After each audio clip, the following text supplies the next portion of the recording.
Podcast. Powered by the Monroe County Reporters. Here are your hosts, Jason Harwood and Jacob Litton.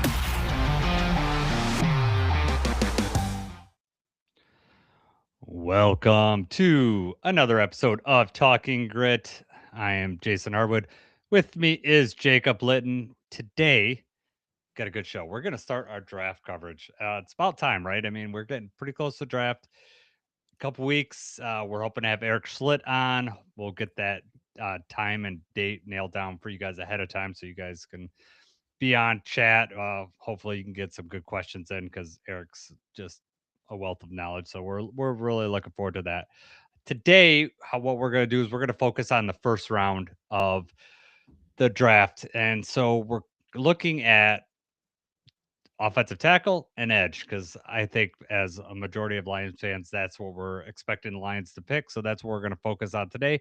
As the weeks come, we're gonna, we'll examine other positions later on in the draft. But today, this is what our focus is going to be on. Also, at the end, we want to touch on the Brad Holmes interview with the Lions Collective. I thought there was some interesting nuggets in there. Also, just congratulations to the Lions Collective for getting Brad Holmes on their program. That's awesome for them. So, Jacob, have you recovered from the Pistons loss last night? You were at the game. You know, for it being a loss, we came away having like a pretty good night. It was maybe an inch or two away from being one of the best nights ever. Duran shot, follow up shot, so close to falling. Uh, just the energy in the building, and then Tobias missed when Duran got it. It was just everybody's heart stopped at the same time. The ball, it felt like it took forever to come down. It like hung for a second. Thought it might go in, and it fell out.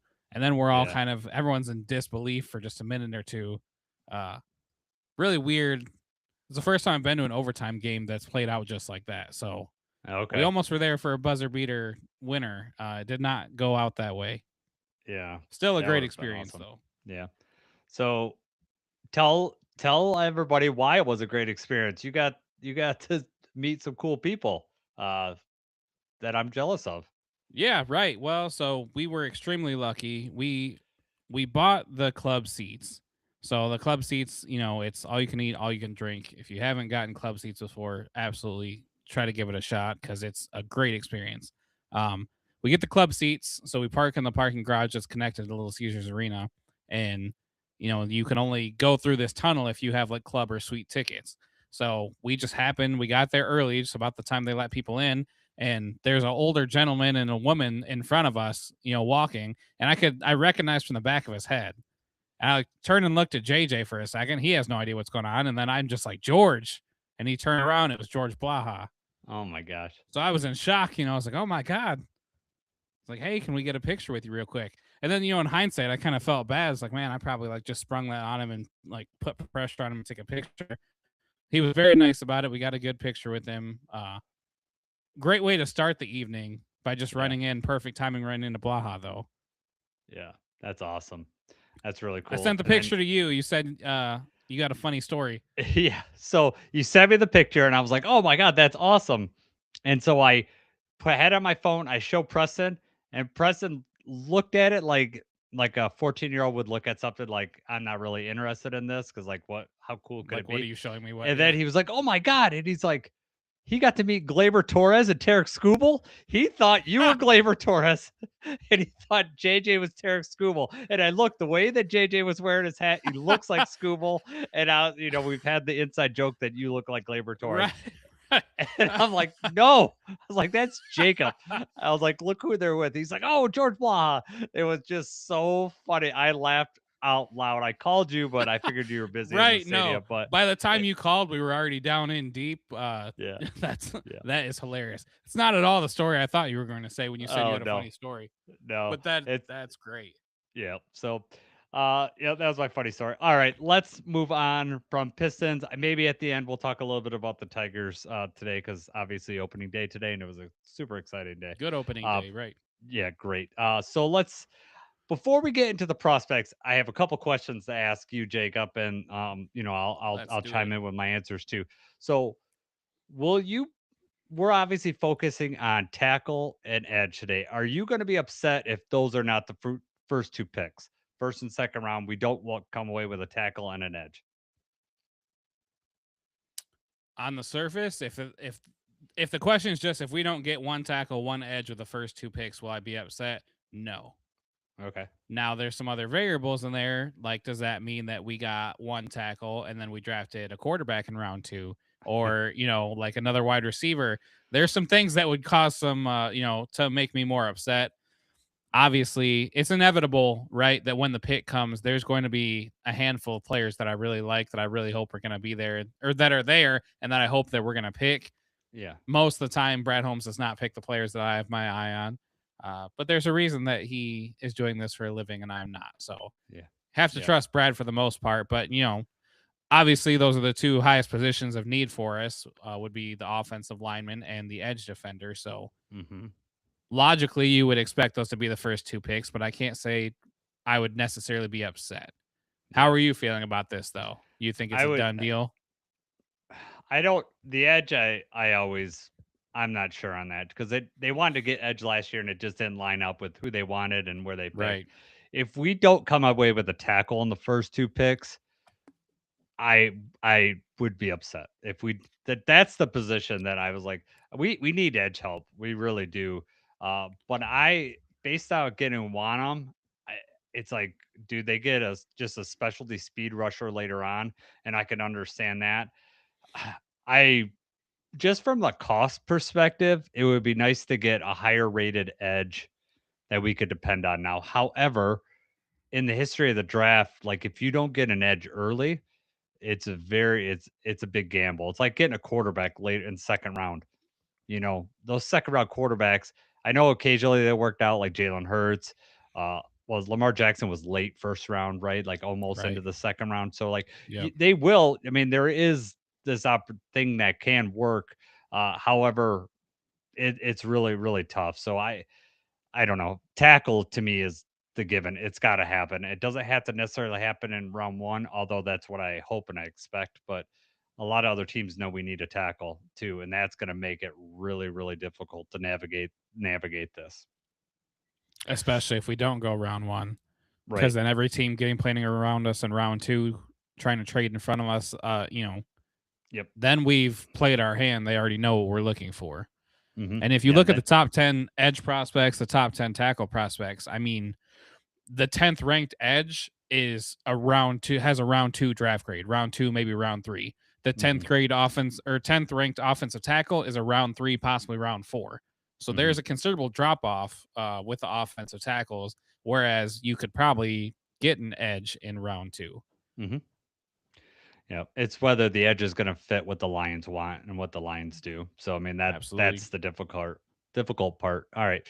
So let's just say one of the picks is not a tackle or edge. Where do you think that would what position? I'm not going to have you name a player, but name a position that you would think, oh, this is definitely in the cards for the Lions to pick.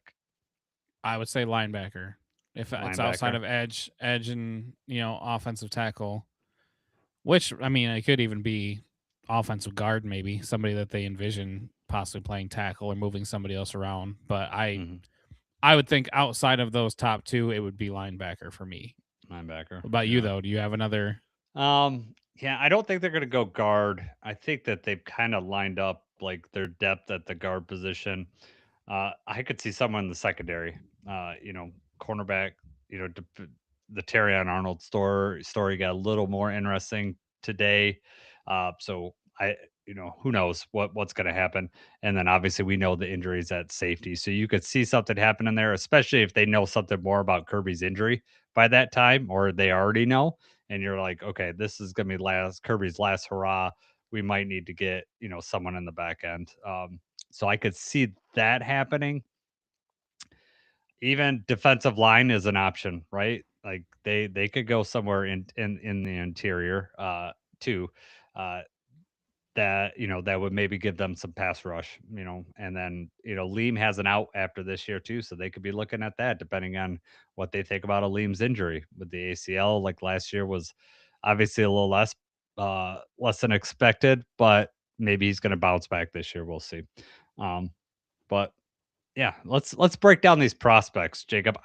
So this if you're on Spotify or YouTube, we're gonna have some graphics on the screen that I put together.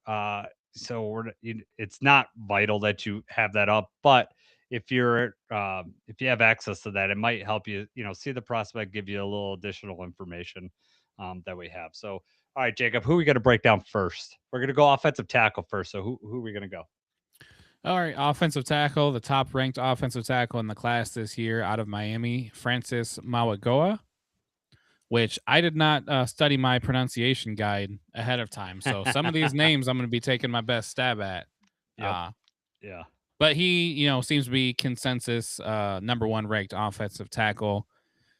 Pretty much guaranteed to go in the top 10 right now. So any possibility of a Lions getting him would involve trading up, which is very, very slim chance that we trade into the top 10. But Mawagoa, we got first on the list. What are your thoughts on this guy? I mean, obviously 3-year starter, team captain. He's everything that you want. Early, I saw some mock drafts that he slipped out of the top 10. So like say he gets to 11, which I don't think is going to happen, but say that happens, then he's in the Lions uh wheelhouse. I mostly put him on our list here just for completeness sake. Uh but I just don't think that, it's going to happen. I mean, the weaknesses they have listing for them are just like stuff that they're pulling out. Like everybody would want this guy as their tackle.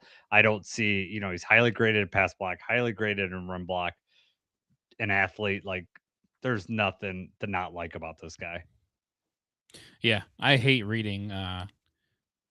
Obviously, it's their job as analysts that they have to come up with the weaknesses and what they're going to do. But Mm, I hate reading the weaknesses. It's like you're just grasping at whatever straws that you have, and like he's the top ranked tackle. Teams that need an offensive tackle are going to be looking at him, probably top 5, right? yeah. I Oh mean, yeah. tackle is a coveted position. The thing about him is he is a right tackle, right? So I Hmm. mean, he primarily played on the right side. That's something, obviously left tackle for the most part is the moneymaker in the position of need for Hmm. most teams anyway. And not every person is going to be able to just move comfortably from the right to the left side, Yeah. especially for a rookie. So let me ask you this. Obviously we have Panay, right? He's been playing on the right side.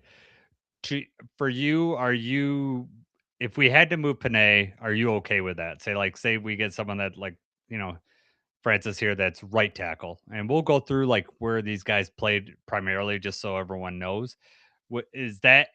Does that have any bearing on who we would draft, like whether they played right tackle or left tackle for you? I think for the team, it probably does not. I think the team is grading all of these guys, figuring out what they've got, can they play, and not necessarily just like with the thought of having to move Panay or whatever. So I think Hmm. the team is probably just looking at the player, looking at their abilities, not necessarily making that decision before they even get in the building. Me personally, I would much rather keep Panay on the right side, keep that continuity and bring in a rookie, that is comfortable on the left side that could play left tackle. Hmm. Now, the problem, if you look at the top 10, which we'll go through each one, but I mean, if you look at most of these guys, the majority of these guys have been playing on the right side. Hmm. And even a couple player or two that have played on the left side have been projected to play right tackle in the NFL just because of their weaknesses or, some of their athletic abilities. So, it doesn't, there may not be, maybe there's a perfect guy. Maybe they've got him circled. They're like, if we get this guy, he'll play right on the left. Anyone else, we might have to have the conversation about moving Panay. In my opinion, I would rather keep Panay on the right side and bring somebody in that can play on the left. Do you Hmm. feel that way, or do you feel like you want to trust Panay, in the blind side? I want our 5 best players out there, and if they have to move Panay over, I'm okay with that. Ideally, I agree with you. Like, we know what we have with Panay on the right side, all right? Like, we know that's amazing. We know that's great. We know that's Hall of Fame material, right? Like, why do we want to mess with that?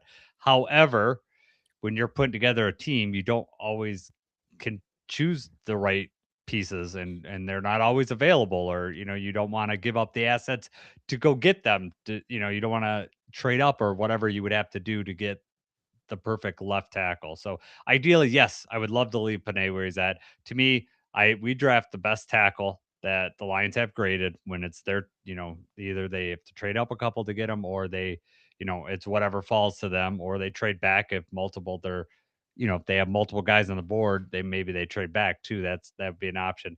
I I think you deal with everything after that because you have a luxury of having Panay. So it's not like Panay's foreign to the left side. He's played left tackle in college. He's done that. And then we had Taylor here. We weren't going to move Taylor to the right side, and he come in and dominate in the right side. So yeah, ideally, yeah, you leave him where he's at because you know what you have.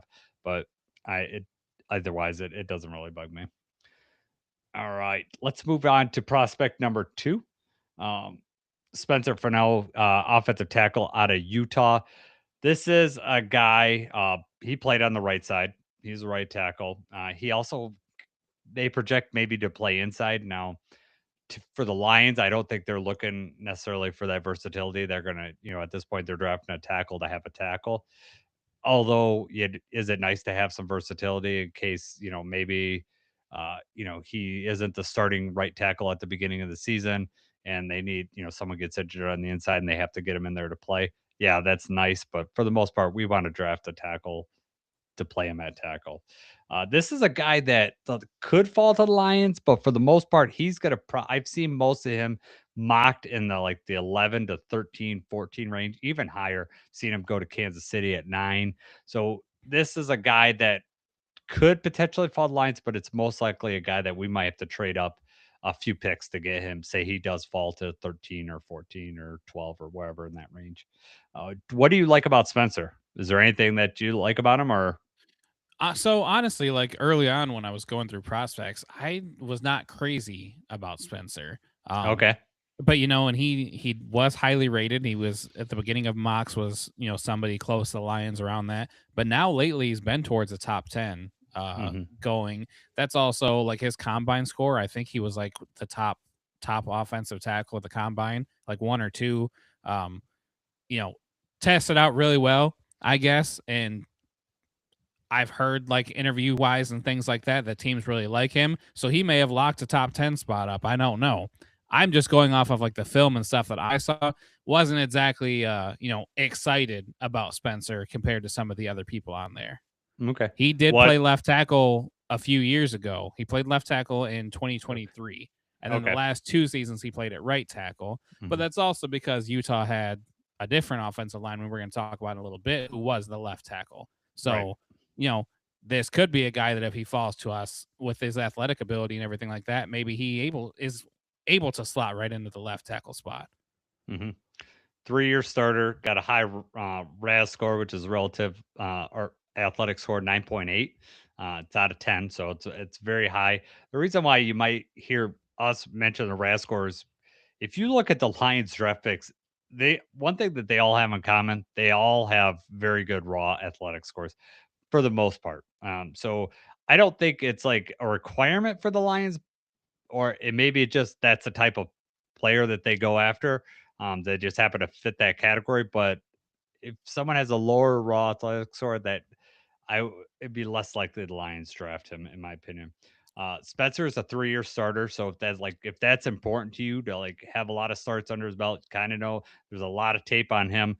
The Lions will be able to study that, be able to you know be prepared. They're gonna, there's gonna be not very many surprises with Spencer, I would imagine. He is highly rated. PFF has him as the 12th overall rated tackle. He's evenly rated between pass block and run block, which is good, and they're both highly rated. So you're getting a well-rounded tackle right out the chute. So someone that's probably going to be ready to step right in and play day one if you get this guy, which Right. would be nice for the people that do not want Borum to come in. Whatever they're worried about him at right tackle, you instantly slot this guy in, and then we've upgraded with Borum. He's our swing tackle, which is obviously upgraded over Skipper. At least in my opinion. So Yeah. really big upgrade. So when you want to go heavy sets, then you're ready to go, and you got Pacheco back there ready to run behind this big offensive line. Anything else on Spencer before we move on to the next guy? Nope.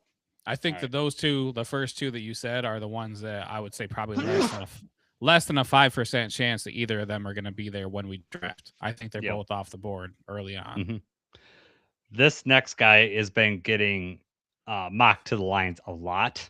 It's one of the most mocked players to the Lions that I've seen. And when we talk about mock drafts, a lot of the ones right after the combine are a lot more accurate than the ones that get closer to the draft. The ones that get closer to the draft, there's a lot of misinformation out there. Also, the the drafters have done like 10 mock drafts by then. They got to do something different. So it's like they change things just to change things. So if you look back around mock drafts around right now, they tend to be a little more accurate. So Monroe Freeling, Georgia, he is a left tackle. Talk about athletic. I mean, this guy, 9.99 out of 10 raw athletic score. I mean, this guy can move. He had a really good 40-yard time, even splits. And when you look at a 40-yard time, is that really applicable for offensive tackle? Not at the 40-yard line, but he had really good splits. Like at the like the 10-yard split was 1.71, which when you're out pulling, that's very useful to have. And obviously the Lions like to move their tackles around, and like to move their offensive linemen around. So that's good to have. So I uh wouldn't break my heart if he's our pick, although my worry with him is that he doesn't have a lot of starts under his belt, only 17 total starts going into the draft. So what do you think about Freeling? 17 starts, but that was also at Georgia, and he's playing some pretty high end competition from hmm Georgia. He played on the same line as Tate Ratledge, so they've got that going for him as well. A little bit of familiarity between them. This, I've seen him mock to the Lions a lot too. I would be okay with this pick. hmm Uh, Big dude, quick. They said he's really good in the screen game, really good getting out. Uh, Although, if you notice on here, where his ranks are, his pass block 85.6 passing, 61.3 in running. So his Yep. run grade was marked low. That's also on Pro Football Focus. So, we'll not really take too much of that to heart. But I would be okay with this pick. And I think that this is the first on our list that would be a realistic option for us if we stay put and draft where we're at. At 17. Yeah. So the weaknesses they have is like he tends to lean and lunge. That can be coached out. Like that's not something that, like, oh, well, that's not correctable. It's not like, it's not like he has some sort of size imperfection. He's 6'7", 315 pounds. The guy's huge. Runs, like I said, runs really well. He's super athletic. Went to Georgia, which you said is, when you look at the Lions draft history, especially in the first, second round, we're hitting big schools. Like we're hitting Iowa, we're hitting, for tight end and linebacker. Those we're hitting, Alabama for your secondary. Last year was a lot of Georgia players. So, those all check boxes for the Lions. They like these big schools. It's easier to compare them because they're playing against really good competition. Now it is the SEC, so it's not like it's the Big Ten, but we'll give them a pass, right? Yeah, right. Now, with this, keep in mind too, let's say we draft this person, is Borum gonna start over our rookie? Like, is this gonna be like a learning year? Is this gonna be, not as much pressure to get out there and be on the left side right away? Yeah, the interesting thing with okay, so let's think about this. Now we're gonna draft. Like if you're drafting Freeling, he's been playing left tackle. So what if you started Borum, he's right tackle. Like they're not gonna move him to the I don't think they're gonna move him to the left side because based on Brad Holmes' interview, like they looked at like his all his positions, they were happy with right tackle. I don't think they're gonna be willing to do that. I think they move Panay over. So if Monroe Freeling is more comfortable on the left side. Like they deem like he's our left tackle. I don't like the idea of okay, we're gonna put Borum on the right side, Panay on the left, and then all of a sudden when Monroe's ready, we're gonna switch Panay over. Like that's a lot, and it's not necessarily for Panay. It's I'm thinking of Tate Ratledge, young guy, second year guy. All of a sudden he's gonna have a totally different body over there. I'd rather take if they feel like Monroe's ready and maybe he's even with Borum, and they're like, you know what, let's just have Monroe take his lumps, and we'll just keep Panay over there because after a few games, and Monroe gets his feet wet, we'd be all right. That's at least my thought. Um, and also, I know you're a guy that likes continuity on the line and doesn't like to switch things up. So I would imagine you probably feel that way too, but maybe I'm wrong. Yeah, I want the same 5 guys to be the starters. Obviously, don't want anyone to be injured or anything like that, but I want the same 5 in training camp to be our starting 5 throughout the year. I want to Yeah. pick the right people right away, stay healthy, and keep that same thing going, keep the ball rolling.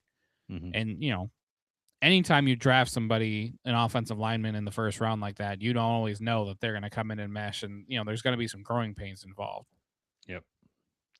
I have a feeling though, you're drafting at 17. I mean, the Lions are expecting a starter. You're expecting a starter out the gate on the offensive line. I at least that's what I'm expecting. But with the previous two, they have 3 years of starting experience. I expect them to come in. Monroe, like I said, 17 starts.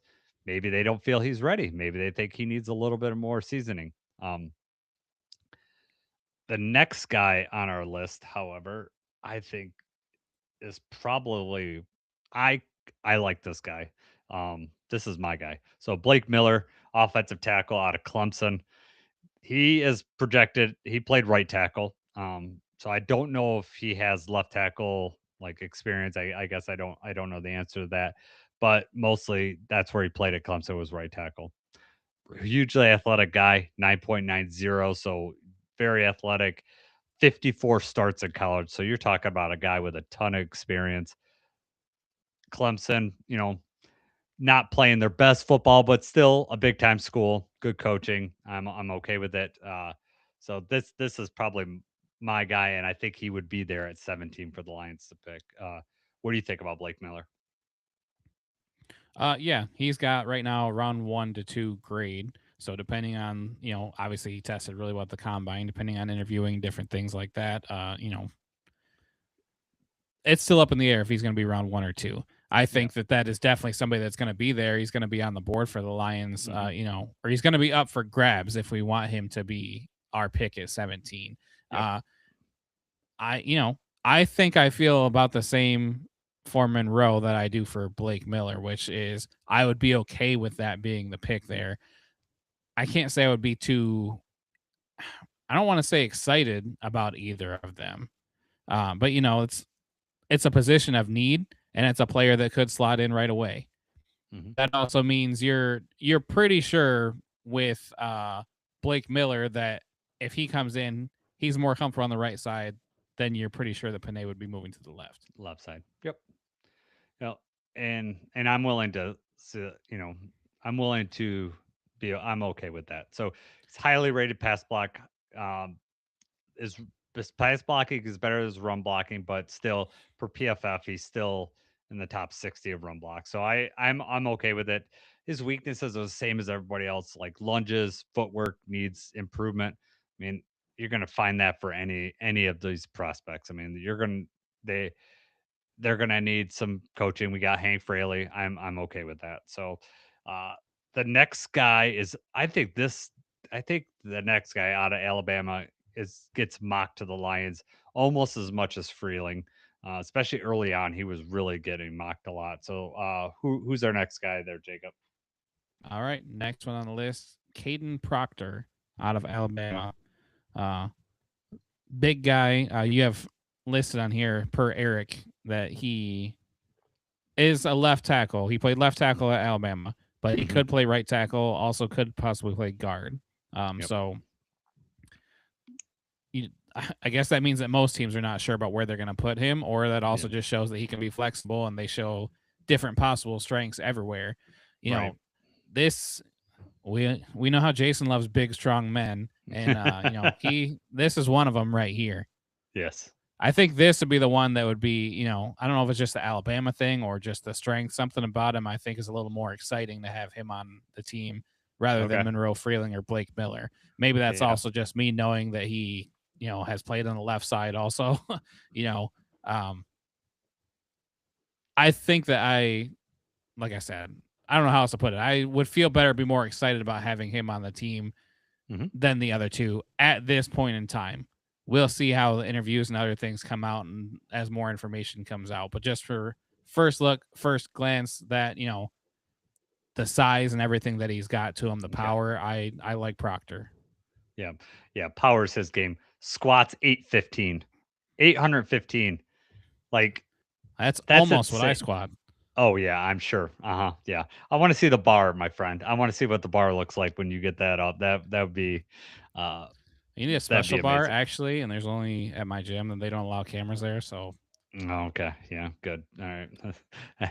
It's probably they have the no camera rule because of you. The women probably like that guy, the guy you gotta get rid of the camera. So quit trying to uh okay, yeah, they don't gotcha. even let you in the gym. I don't want to hear I don't need to go to the gym. I'm 46. I play pickleball, man. That's what I it. do. So, What's 46. your Well, I'm RAS 46 score? tomorrow. Tomorrow's my birthday, so I actually Yes. turned Happy early turn birthday, 46 Jason. tomorrow. Today's my last day of 45. Getting closer to 50. Ugh. So Caden, when you talk about power, yes, obviously he squats a lot. He is a brick wall. Power rushers are going to have trouble getting through him. He does need to is he increases ability with speed rushers. So movement is a little bit of an issue.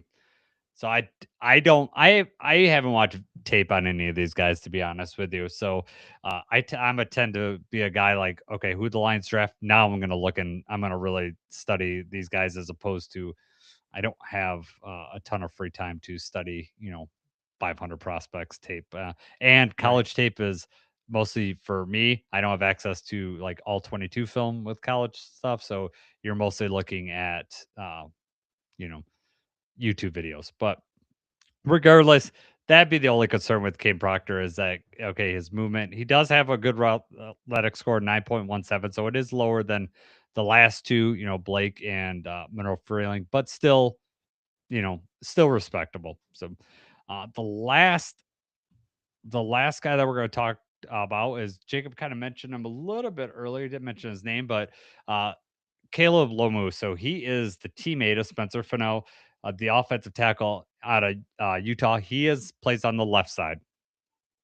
This one is one that's been going a little bit later in the draft. So this could be a if the Lions like Caleb, it might be an opportunity to trade back a little bit and still get your tackle.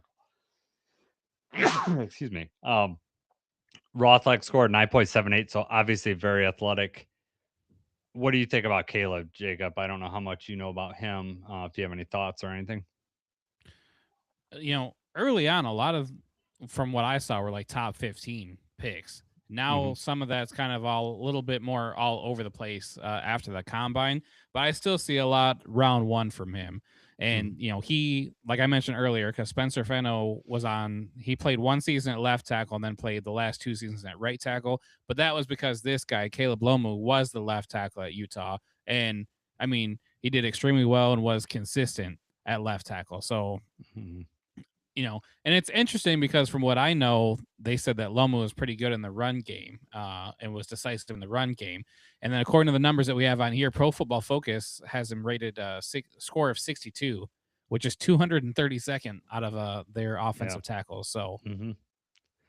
He offset that with a very good pass blocking rate of 82.1. So that is interesting. I don't know what I think about that PFF number. I mean, PFF grades in college. I mean, college seem to be crazy because there's so much like who they playing, what are their competition, what is the scheme like. There's a so much. So I don't, the reason I put them on here is that just they made a number for every guy. Let's compare it, and it'll give us a roundabout type of guy. If he truly is, struggles in the run game this much, this is not a Lions pick.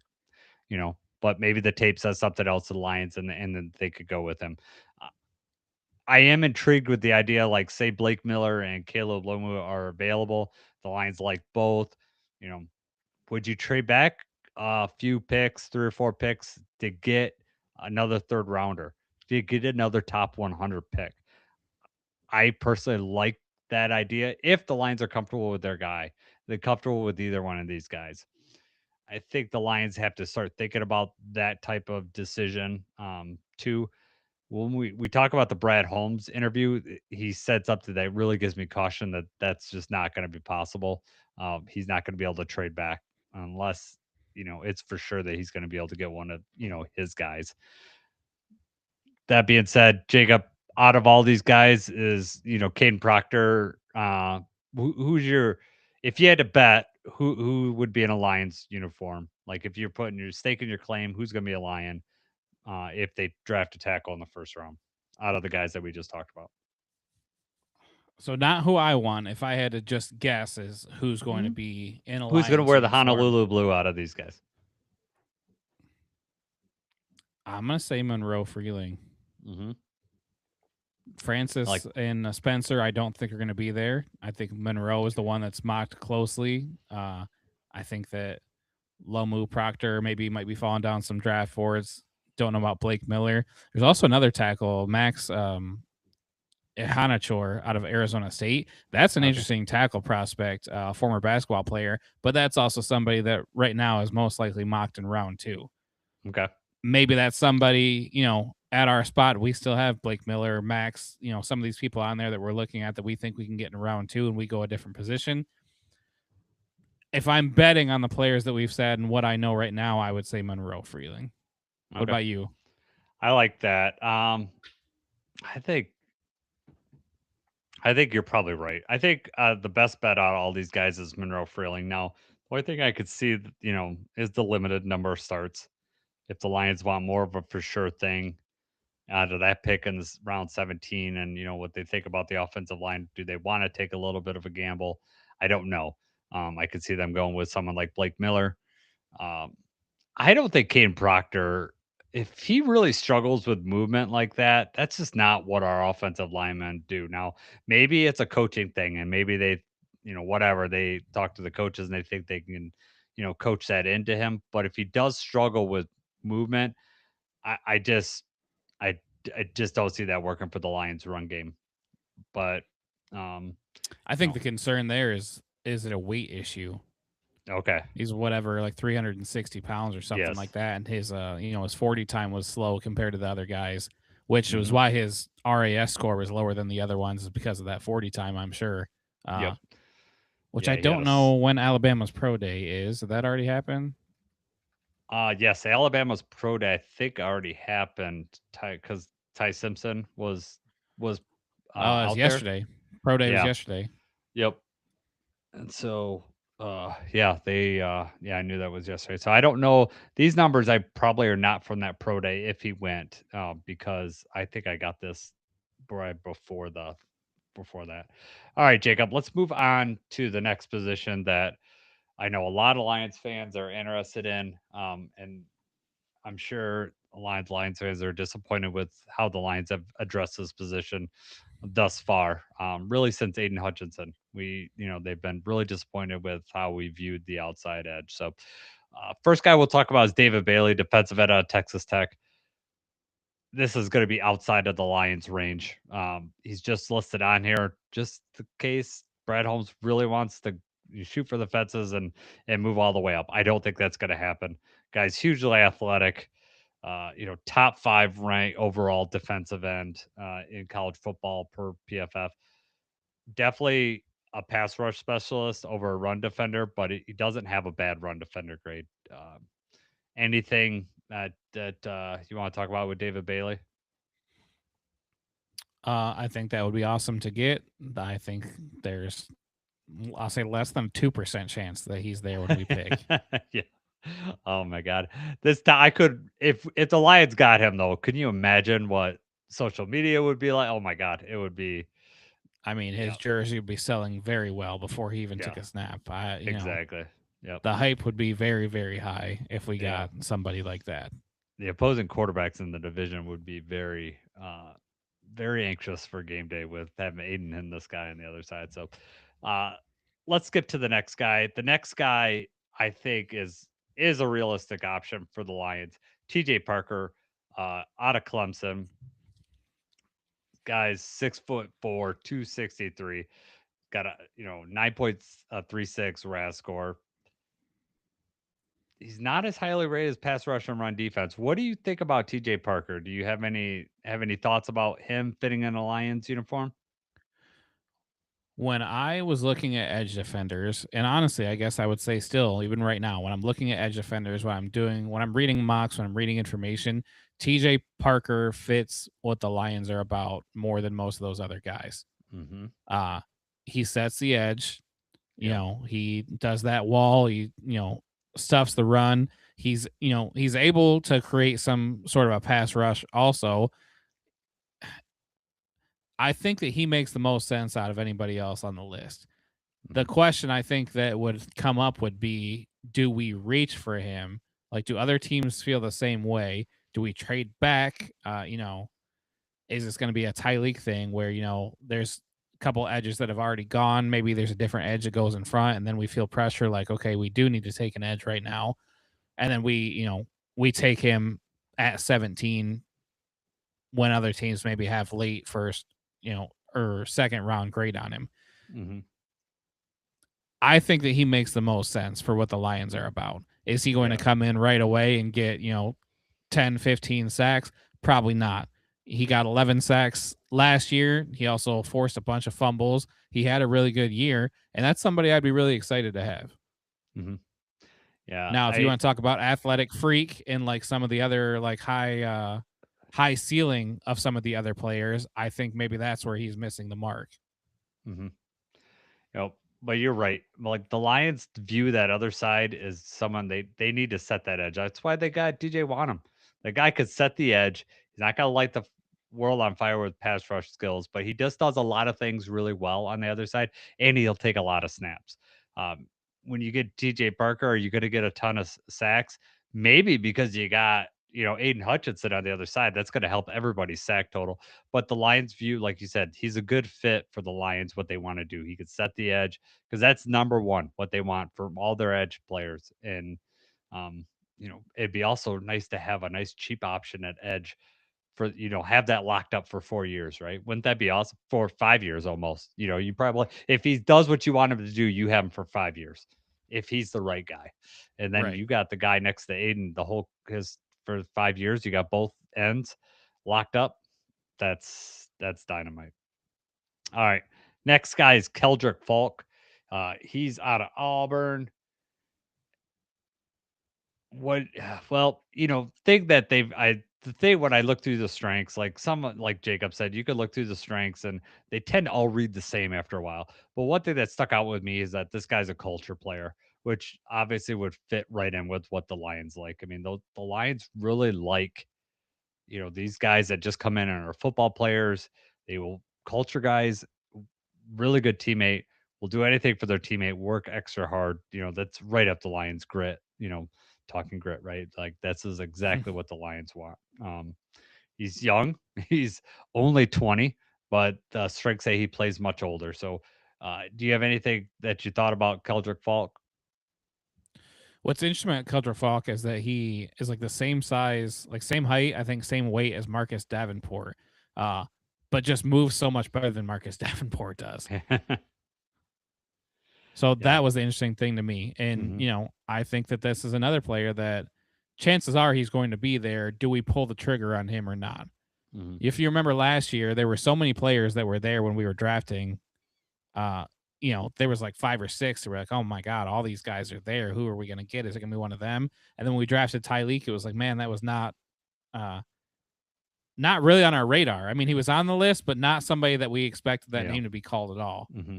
And I just feel like that we're gearing up for another situation like that where there's probably going to be, you know, maybe there's 3 offensive linemen. And we're like, which one of those 6 are going to go? And then we do end up drafting drafting another defensive tackle or something. Yeah.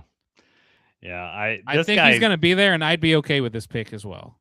Yeah, I think he's got to be there. I think that you just mentioned like T.J. Parker and Keldor Falk fit what the Lions want. They from that edge. They want a really good run defender. Both of these guys can run defend. T.J. Parker is probably better at rushing the quarterback than Keldrick Falk. Um, so if that's your tiebreaker, you go that way. Again, big school, Auburn, SEC school. That's most of these guys are all big schools, and that's who typically that's who's going in the first round, unless you're some sort of athletic freak. The next guy is Cassius Howell out of Texas A&M. I don't know too much about this guy. This is the lowest raw athletic score on um on our board here, 8.19, which automatically tells me that I just don't think that he's going to be on the Lions radar right now. Um, but do you have any thoughts on Cassius Howell? Yeah, I didn't like. I don't know where you saw. Did you see him mock to the Lions or what? Most of what I saw has him with a round 2 grade, possibly round Yeah. 3. I saw him getting it might have been a trade, but yes, he was in like it was like one or two writers mocked him to the Lions at some point, but it wasn't a Okay. major publication. But I just put him on here mostly for completeness sake. I don't see this as a Lions pick at all. No, because where you have the difference with Howell is that he can't set the edge, but he's got Yeah. flashier pass rush moves, Hmm. which can be nice, but we don't need we don't need somebody opposite of Aiden Hutchinson that can only rush the passer and that is going to get blown out on these running plays and inability to set the edge. You let a scrambling quarterback get around you, or you get the running back get to the outside. We can't afford for that to happen.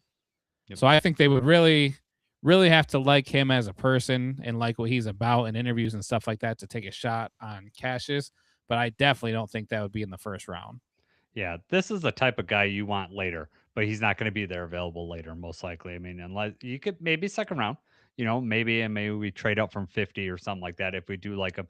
But I just feel like, especially for what the Lions like on the edge, I think of AQM, it's like we liked him, right? And he got the double digit sacks. We liked him, but the Lions, you know, 20 snaps a game. I mean, that's what he was getting, Yeah. 19, 20 snaps a game.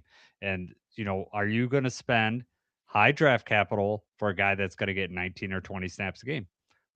It's not a good, bang for your buck. So I just don't see that being an option. We're all spoiled with Aiden Hutchinson because Aiden Hutchinson is a guy that's out there for like 90% of snaps and plays at a super high level for those 90% of snaps. That guy's a freak of nature. Most edges are getting rotated in and out, and they're not, they're just not available like that. Uh, One last edge before we move on, Jacob, is Akeem Mesidor, defensive end out of Miami. This guy's highly rated as far as PFF. I mean, he's the number 3 overall defensive end, highly rated in both pass and rush defense. Um, you have any thoughts on Mesidor? I really like Mesidor, and I think that Yeah. this is just a classic case of people. You take his height, you take his weight, you take his age, and all of a sudden you've immediately dropped him towards like the bottom of the first, second round. Hmm. Let me see actually what I have him on here. Yeah, late round 1 or round 2. But if Hmm. you just look at what he's done out there on the football field, he's a round 1 pick and he makes an impact right away. The Yeah. guy can play football. But any team that drafts him, it just has to be, he'll be a 25-year-old rookie. He's coming off of, he's got an injury history. We certainly that's a trigger word for us. We don't like injury history when it comes to our players, but Hmm. if you're just talking about what he puts on the field, that would be a great pick. Yeah. Yeah.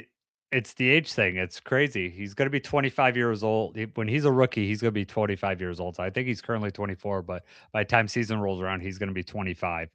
Uh, You the pick up his guy, 5th-year option, he's 30 years old. 30 years old. I know exactly. But you know what?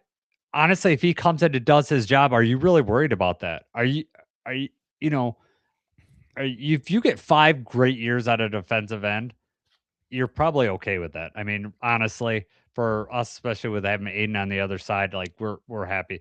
This guy is a good culture fit, and listed in his strengths. Can use finesse and power. He has good counter moves.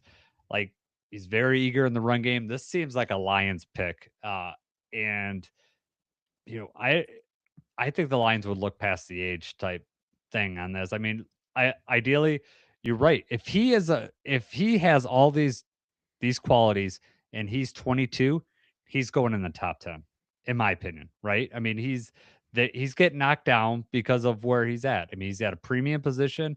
He's very highly graded. Comes out of a big school, Miami. He's got a lot of things going for him.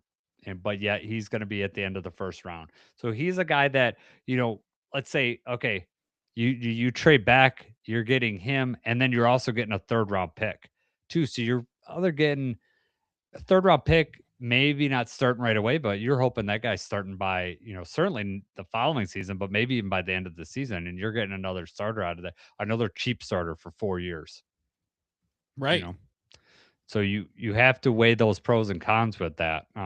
But yeah, I am interested in Akeem. We'll see how it goes, but this could be somewhere where like, okay, both all our tackles that we were interested, they're off the board, and you're still picking at 17. You drop back to 25. You pick up even at 25. You might like 17 to 25. You might pick up a second round pick in that, or next year's first round. I could see that happening. And if you get that, you got it. You know, you got to think that that's a possibility, and you're getting a premium position if you like this guy. I mean, if you're Brad Holmes, I don't know why that wouldn't be like towards the top of what you're trying to do here. Hmm. Unless you just absolutely love somebody that's, maybe you love Keldrick Falk and you're thinking, oh my God, we've got a top 5 grade on this guy. If he falls to us, like it's a done deal. Outside of something like that happening, though, would you not want to almost just roll the dice? Like, okay, well, we like Falk, we like Messidor. Hopefully one of them is going to be there if we drop back these 6 picks, especially like you said, if you get a round 1 pick next year because of that drop, I think that you got to roll Yes. the dice there that Yeah. one of them is going to be there. And if neither of them are there and you take the next guy on your list, you try to trade out in the first round again. Yep. Stockpile some picks if you have to. You got to gamble somewhere there. It just seems like most of the gambles that we see from Brad Holmes are gambling our mid-round picks away to move higher up in round 3, for project players instead of gambling on, dropping down in these rounds and just hoping that who we want's going to be there. Mhm. But it worked with Jahmyr Gibbs, right? I mean, Yes. Well, Brett has a very good, I think he has a very good sense on who's going to be there, like what other teams are trying to do. Like, not saying he's perfect, and I know that I right. have my own issues with the way he drafts. However, one of his talents, I believe, is that having a very good sense of like, this is how it's going to fall, this is how it's going to go.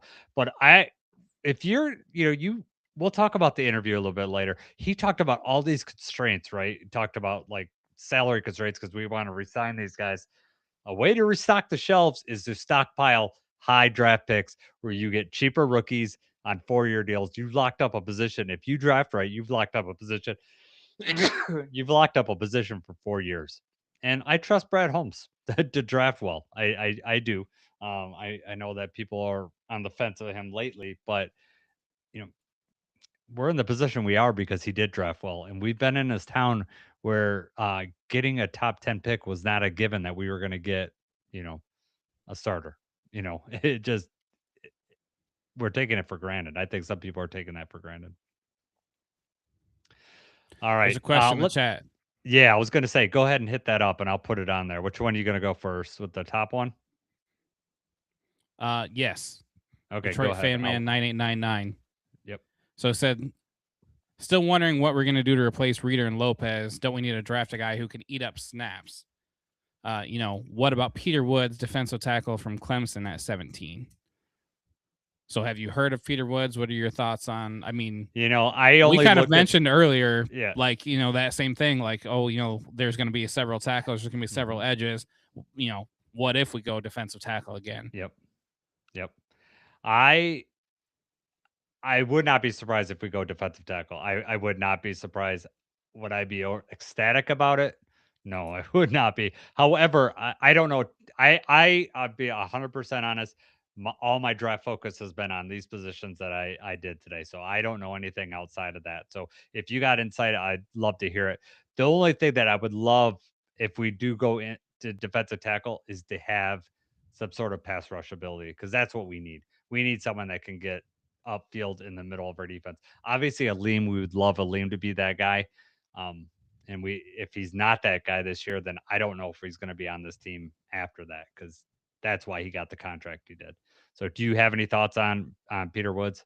Well, yeah, Peter Wood specifically, I mean, would be somebody that's got that fast, that quick first step, Okay. explosive, like a Liam used to have, and would slot in nicely there. And I think he can attack the quarterback more than Tyleek could. Where Tyleek, you would kind of count on the double teams or trying to stuff the run, stuff that. I think Peter Woods would be somebody that possibly could do that, but also could threaten to get after the quarterback. Okay. And absolutely would be somebody that I would not be surprised if that's who they took and is on the table there at 17. Okay. Yeah. Also like I would said, not say ecstatic. It would be, there's very few players that if we drafted right there where we're at and where the team stands, there's very few players I think that I would be absolutely just over the moon ecstatic about. Mm-hmm. I want the depth and I want somebody that makes sense and helps the team out. Mm-hmm. Yeah. Doesn't always make it a sexy pick. If you're drafting a tackle, for the most part, you're not going to be going crazy unless we get, Mayuga out of, Miami somehow. Then you're Honestly, though, ecstatic. think about that scenario. Think about if he's dropping down on these boards, then we trade up, like we trade some future picks to get him. Is that going to be like, oh my God, we just won the draft? Or then the angle you're looking at is why did these other teams pass on it? Then we just traded away some further draft capital, get this guy that nobody else seemed to want. Yeah. There's never going to be a good, I guess, trade up scenario for me. Maybe not right from the jump, not on draft night. 2 years down the road is when you look really good or really bad if you're Brad Holmes. Yeah. What if, on the draft morning, someone drops a video of him with a bong mask, and that's why he's dropping. That's Laramie Tunsil. possible. Hey, now anymore though, you can just blame that on AI. Exactly. Tunsil could have said that wasn't me, that was AI. And that was AI. No one has enough time to investigate before the draft. You're good. Yeah, that's hilarious. All right. So Detroit Fan Man 9899 also says, I'm alone, but I have a hard no on 25-year-old who wasn't dominant until he was 3 years older than his opponent. He won't have the same advantage in the league. And that's a fair point. But if he's grown into being dominant, that doesn't mean that he can't continue his development, and doesn't mean he's at his ceiling. Any thoughts on that, Jacob? I would have to look to see exactly what his what his grades out were. Yeah. But I thought that he was rated pretty high the last few years. Okay. But I did see, there's also the angle too that he's been playing with Ruben Bain and teams are game planning around him, and maybe that's why his numbers look better. I don't think that's the case based on what you see the tape. Like, high motor players like that doesn't necessarily matter who's on the other side, but okay. But like Detroit Fan Man says, that's a fair point, and I'm sure that's the same. Half the league probably feels the same way, and that's probably why this guy does not go round one. Yep. All right, let's couple signings since we've last talked. Lions signed edge Peyton Turner and offensive lineman Ben Barch. Do you have any thoughts on either one of those guys? Glad to see the signing. Glad that they're in positions of need. Other than that, nothing too. Not excited or ecstatic about either one of these guys. If you're telling me that Ben Barch is going to be starting games, I mean, something probably went wrong with our game planning somewhere. But could be a solid depth piece, and like I said, position of need. And Peyton Turner is somebody that's very low risk. I mean, I don't want to say high reward, but I mean, if he's got something left in the tank, he was a former high draft pick. Why not kick the tires on this guy? Yep. No guaranteed money for Peyton Turner. I don't think the contracts come out on Barch, but I'm going to assume that's a vet minimum contract. So probably very, very low risk. Just trying to get depth in there. I'm okay with Peyton Turner, right? He is your speed rusher guy. And if he shows something and we can get 15 snaps out of him a game, on third down, I'm okay with it, and let him do his thing. And then, he signed somewhere else, and they could deal with the injury stuff if the injury bug, just avoids him this year, which seems odd with an injury guy coming to the Lions. That doesn't seem likely. But DJ Reader came here. Even Carlton Davis, I know he broke his leg at the end of the season, it was his leg. I think, Carlton Davis had Dorsey injury. broke his Dorsey broke his leg. Carlton D- Davis broke his face or something, didn't oh he? yeah, was it his jaw? Yeah. Yeah. Oh god. Yeah. So we'll see. I don't get all up in arms on people are like, oh, that's a Brad Holmes side guy, injury guy. He's costing us nothing other than a roster spot, and why not give a guy like that chance? First rounders, first round edge players are going to get more chances than anybody else, and it's just all we need is for him to have one good season, and that's all we need him. He's signed here, and then he'll sign somewhere else, and we don't have to worry about the injury risk after that. All right, Jacob.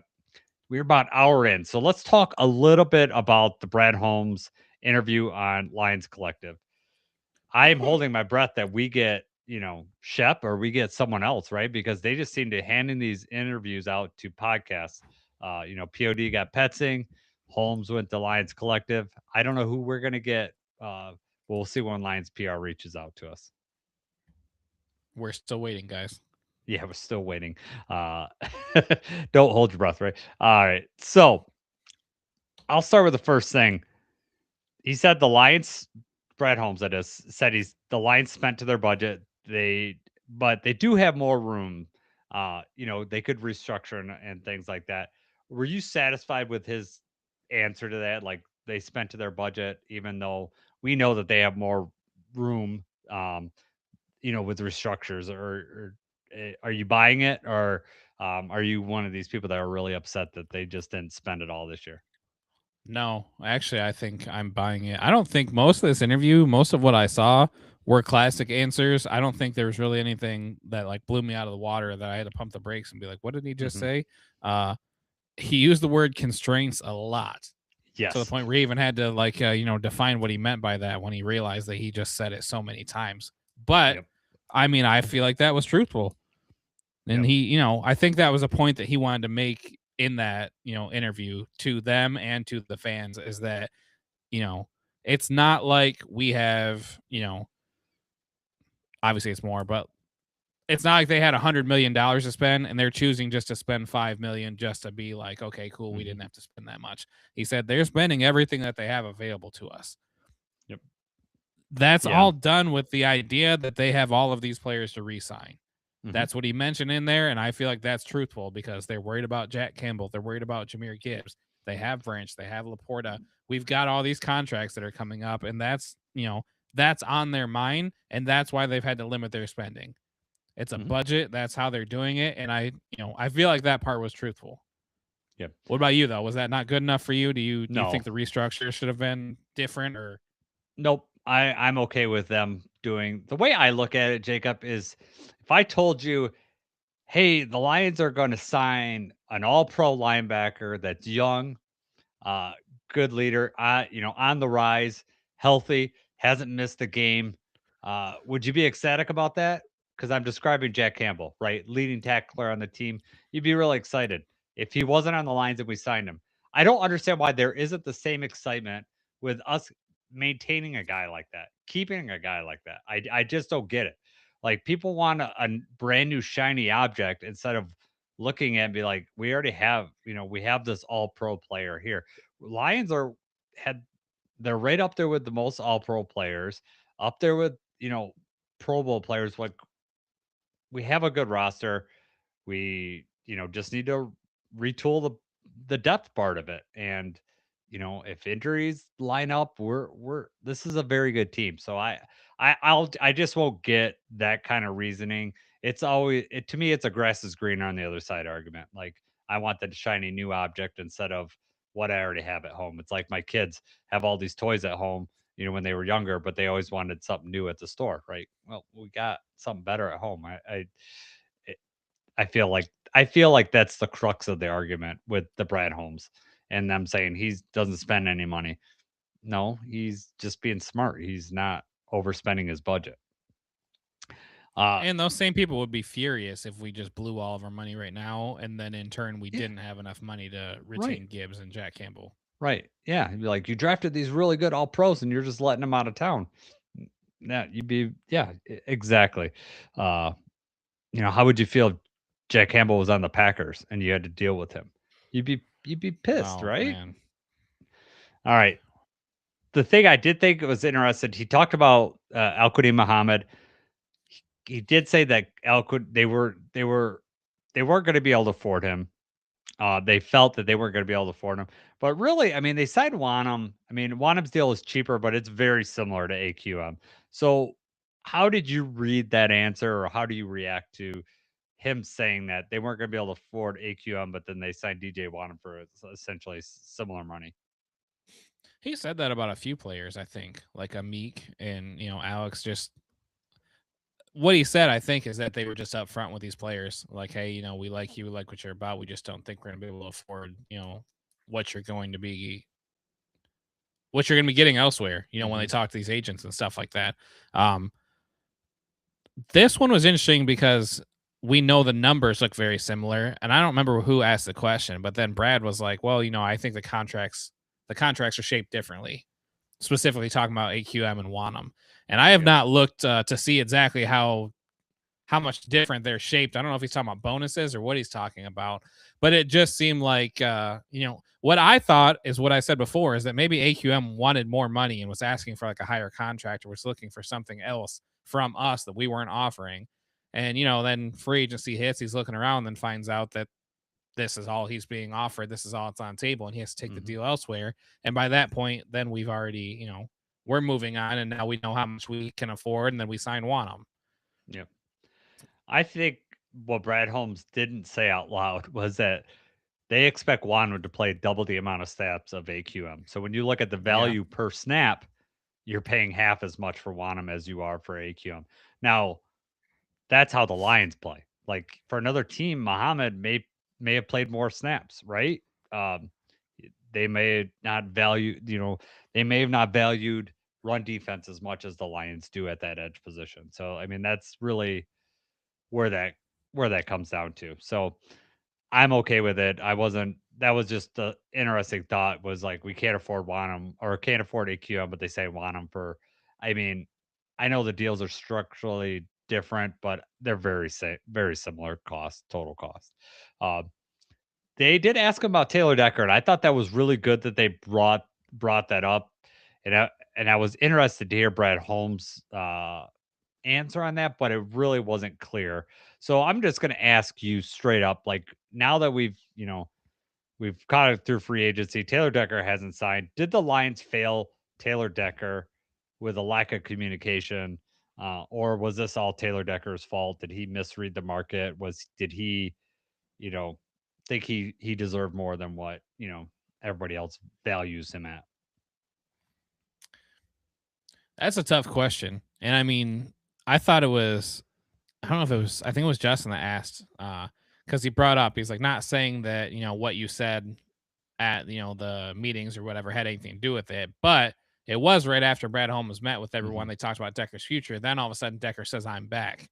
Yeah. And that's when they really need to have those conversations with his agent and everything. Like, okay, we great to have Taylor back, but we really need him to take a pay cut. And Hmm. Decker didn't want to take a pay cut. They had go back and forth for a little while. I don't know that it's necessarily a communication issue. I think it's just like anything else, right? The constraints. It was the Yeah. constraints, Jason. Yeah. But they had a number in mind.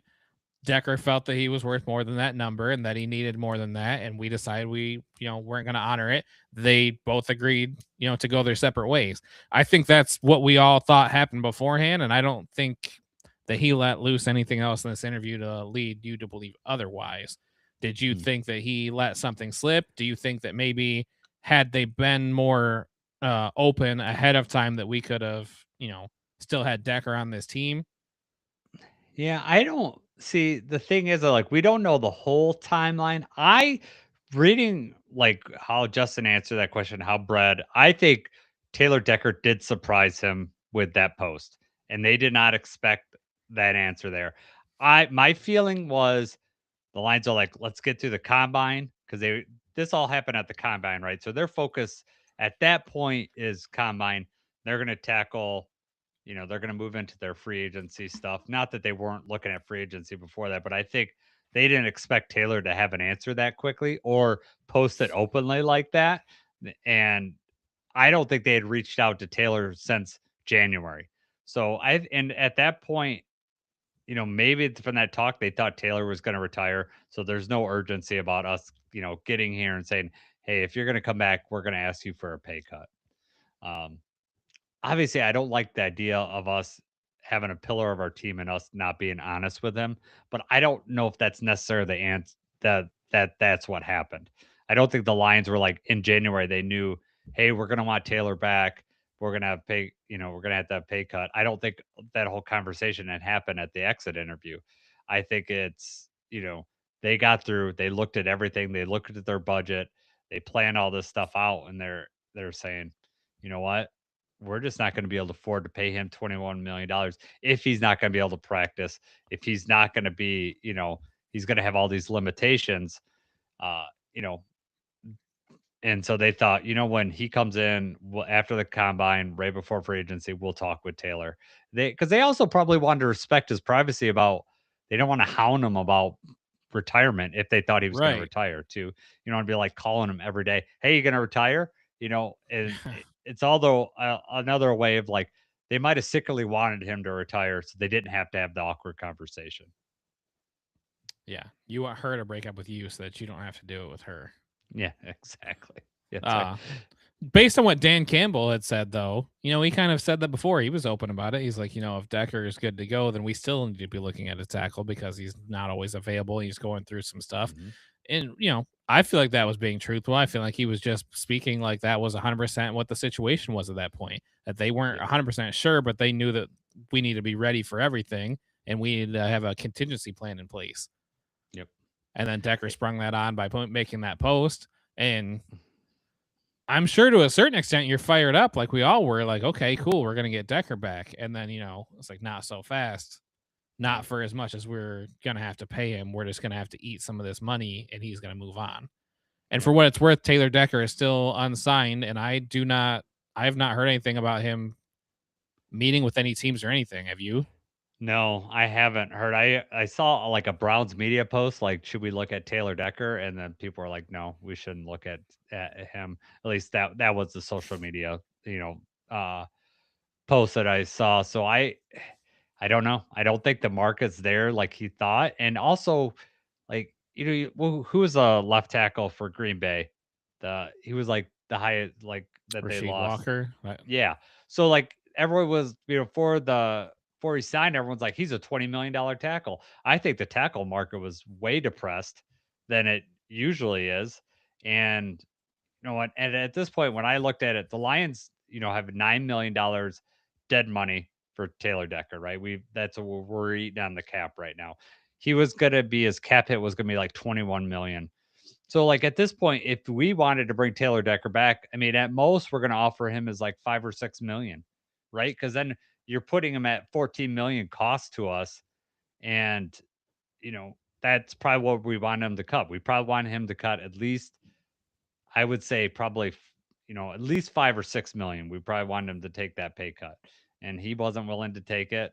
Uh, and maybe that's a pride thing. Maybe it's like, if I'm injured, this is not worth it for me to to to fight through this for that amount of money. I'd rather just retire. He still Well, hasn't right. retired. But that's the answer. I'd rather just retire, not I'm moving on and I have the Yeah. intention of playing next year. Mhm. But he And also maybe could it's have. something where he's just like, you know what, I'm in a rehab stage right now. I'm not taking any meetings or anything like that. Yeah. Maybe he's waiting till after the draft before he makes that move. Mhm. I just there's no chance that he makes as much money elsewhere as what he was going to make for us. Yeah. For as much as he had to go through last year, like not practicing, I mean, that had to be a struggle. Would it be worth it for him to go to another team, a whole new situation? I mean, the only thing I could see a situation is if you have, a top Super Bowl contender and then they get an injury on the line and they need someone to step right in, because like what else is Taylor Decker playing for other than the title, right? I mean, what else is he playing for at this point? Yeah, All right. exactly. one thing I One thing I did find very interesting, and this is probably the most interesting for me personally, that Brad Holmes said in the draft was that he said you just have favorites. And when he was talking about in the draft, he's talking about individual players. You just have favorites. And when he said that, I didn't like that. That's one thing I did not like. And the reason why I don't like that is because I do think that he falls in love with players. I think Tesla he falls in love with players and he will He overspend. mentioned Tesla. Yeah, he did. Unprovoked, he mentioned Tesla. Yes. And so I think Manu was a guy he fell in. I think Broderick Martin is a player that he fell in love with. I think Sione Vaki is another player that he fell in love with and overspent because he fell in love with those players and wasn't willing to give them up. And I think until he's willing to do that and to lose his guy, um, that's going to be his Achilles heel in the draft. At least that's my feeling. I mean, that's fair when you look at all the middle round picks that we've lost to move up for some of Mhm. these guys. And, you know, the mid round picks that we're trading up for, we're not hitting on, really, Yeah. right? I mean,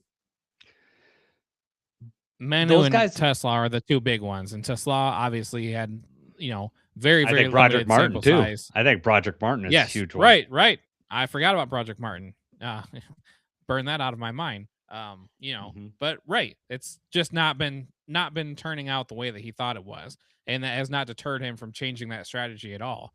And you're Yep. right. He said that you just have to have favorites, or that you just have favorites, leads you to believe that that's not going to change. And he said, we're not going to change up the way we approach the draft. He also said, that they're not chasing need, right? Which is kind of a weird, like, yeah, we have a giant hole at edge, but, we're not going to take an edge just to take an edge. We want to really like the guy.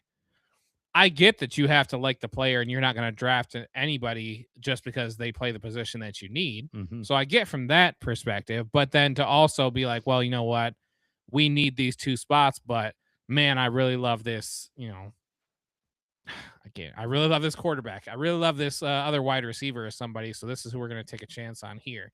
I don't like that. I don't like the thinking of that when it comes to the Yeah. top 3 rounds. I think the Yeah. players that you love and the sleepers that you find have to be reserved for the later round Yeah. picks. If you You move up have in the 6th round, or you trade your 6th round so you can move up a little bit higher in the 5th or the 4th, that's something that you can live with.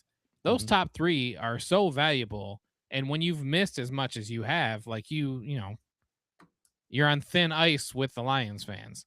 Mhm. Yeah, I think you have to weigh all that stuff, like what you're giving up. Like, was Tesla like I like Tesla and I think he's gonna be good. And I think that's an okay pick. I don't personally though, giving up 3 third round picks for him was probably an overreach for a guy, especially that you might have been able to get like, at your original pick based on where he was rated and all that. And the same thing Absolutely. with Broderick Martin. You gave up like 3 5th round picks to move up to get this guy that you probably could have got with one of those 5th round picks. They weren't even ready for his draft party because Broderick Martin didn't think he was going to go to day 3. And Yeah. so, to tell him that, hey, you got this. Same thing with Vaki, we're like, okay, if we didn't get Vaki, would that be the end of the world? Like, especially for a project player, you're moving him over to running back when he like I like Vaki and I think he's a great special teams player, but I think that like he said what he shouldn't have said out loud. It's like exactly what I thought, and I read the situation. It's like there are certain guys that Brad Holmes just falls in love with and has blinders and said, I'm gonna get that guy, and I don't care if I have to trade up into the 3rd round when that guy might fall to the 4th round. And until he is willing to like lose that guy and trust the board, then that's going to be his Achilles heel, and that's where the drafts have suffered.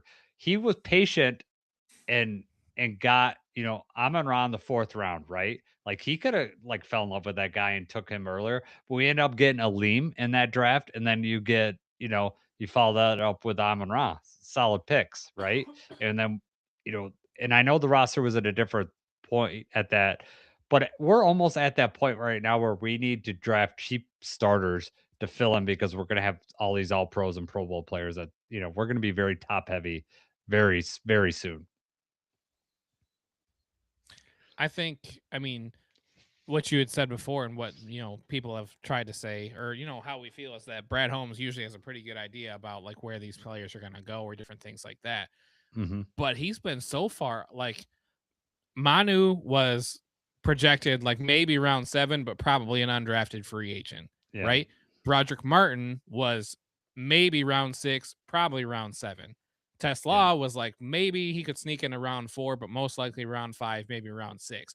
These are all like late day 3 picks that we're moving up for and making these moves to round 3. Yeah. So does he really have that good of a beat on them, or does he have the blinders on and he falls in love with these guys and he, after the first 2 rounds he's like, you know what, I'm going to take the guy that I love now. Yeah. Yeah. I worry about that. And we have a lot of late round picks now because we got now we have 2 fourth rounders. I know we got a fifth. I know, do we have 2 6 or 2 7? I mean, we've got 9 total picks, right? So we have a lot. We're going to be moving up, and I just hope it's moving up appropriately and getting a guy instead of moving up. And we're getting a good player, but it's also we need to get good value too. And so I'm hoping that Brad Holmes has some patience that he has not exhibited the last couple drafts. The last thing that I thought that Brad Holmes made a really good point, and I think that a lot of us need to realize this is like you really don't know. He said it. This is a direct quote. You really don't know the value of a player until the games kick off.